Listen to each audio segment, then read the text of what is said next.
All right, so let's start this broadcast with the big story that we are tracking on WION. It is yet another D-Day that will play out in Pakistan today, as the incumbent Prime Minister and his political future hangs by a thread.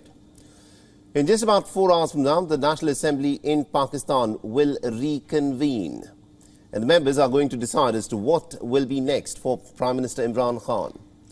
In a last-ditch effort to try and turn the tide in his favour, Imran Khan addressed the nation. He looked completely defiant as he reluctantly accepted the Supreme Court's decision. जो supreme court का फैसला आया, मायूसी हुई मुझे, लेकिन मैं ये वाज़ेह कर दूं कि सुप्रीम कोर्ट और पाकिस्तान की अदलिया की मैं इज़्ज़त करता हूं। मैंने एक ही दफ़ा जेल गुजारी है और वो आज़ाद अदलिया की तहरीक के अंदर। In the last few weeks of the complete political turmoil that has gripped Pakistan, Imran Khan's party members, interestingly, have also left his side. But what has probably kept his members and his supporters together are the hundreds of thousands of people who, of course, assemble just on the basis of one call given the Prime Minister.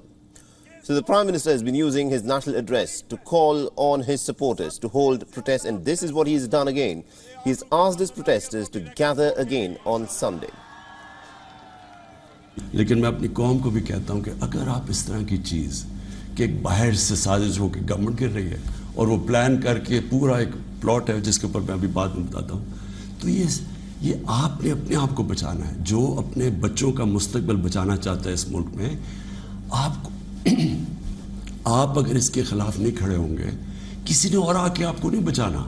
अगर ये Democrats हैं और इनको वाकई जमहूरियत की फिक्र है तो इलेक्शन अनाउंस करें। आप कह रहे हैं ना कि आप बड़े पॉपुलर हैं, तो आए इलेक्शन अनाउंस करें, मैदान में आ जाए, देखें पब्लिक किसको वोट देती है। Now, in his speech, he said that the people of Pakistan have to protect themselves against an imported government. Now, this, of course, is a direct dig at Pakistan Muslim League Nawaz, which is currently headed by Shehbaz Sharif, and he, of course, is being projected as the contender of the joint opposition. There was also a recurring mention of the conspiracy hatched abroad, and the letter that Imran Khan, of course, waved to the people of Pakistan, stating that this is evidence that there is a foreign hatched conspiracy to topple his government. Now, Imran Khan has also alleged that there is a foreign power that is colluding with the opposition to oust him. So the Prime Minister has slammed the Supreme Court for not taking his claims very seriously. In the past, he's hinted that it is Washington, D.C. that is interfering in Pakistan's personal matters. The State Department of the United States, however, was very quick to react. And this is what the State Department in the United States has said, and I quote this statement by Jelena Porter, who's from the Department of the State in the United States, and she said, and let me quote her here, "Let me just say very bluntly, there's absolutely no truth to these allegations. Of course, we continue to follow these developments and we respect and support Pakistan's constitutional process and rule of law. But again, these allegations are absolutely not true." It seems like the more uncertain Khan's political future gets, the more desperate things are getting for him.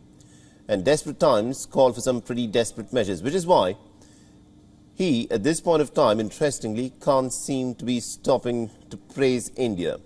Now, just hours before the no-confidence vote, the Pakistani Prime Minister has lauded India's decision-making and said that New Delhi should be proud because no superpower can dictate terms to it.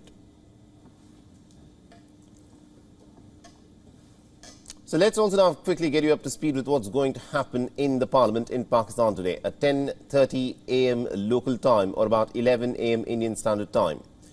The members of the National Assembly will convene. The no-confidence motion is on agenda number 4, and all experts are pointing towards just one outcome.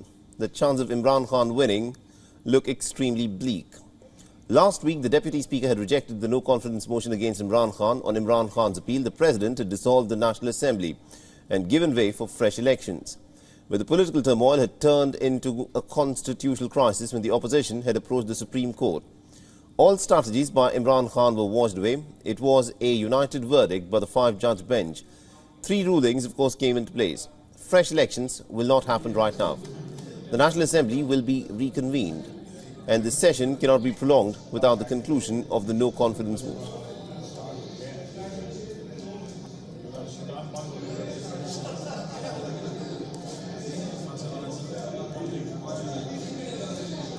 And we, of course, earlier spoke with a noted Pakistani columnist and analyst, Gul Bukhari, who joined us from London, and this is what he had to say.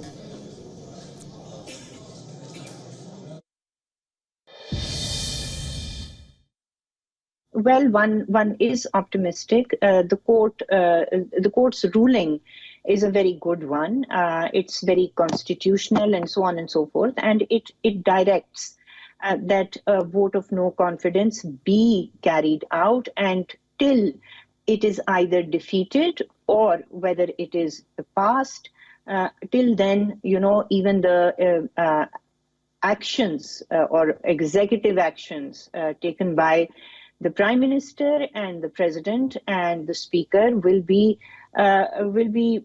subject to review of the Supreme Court, and that tells you something. That tells you something really important, which is that in the judges' minds who have authored this unanimous decision, there is a lot of worry that some thuggery or tomfoolery of this kind can be attempted again. So they have this in mind.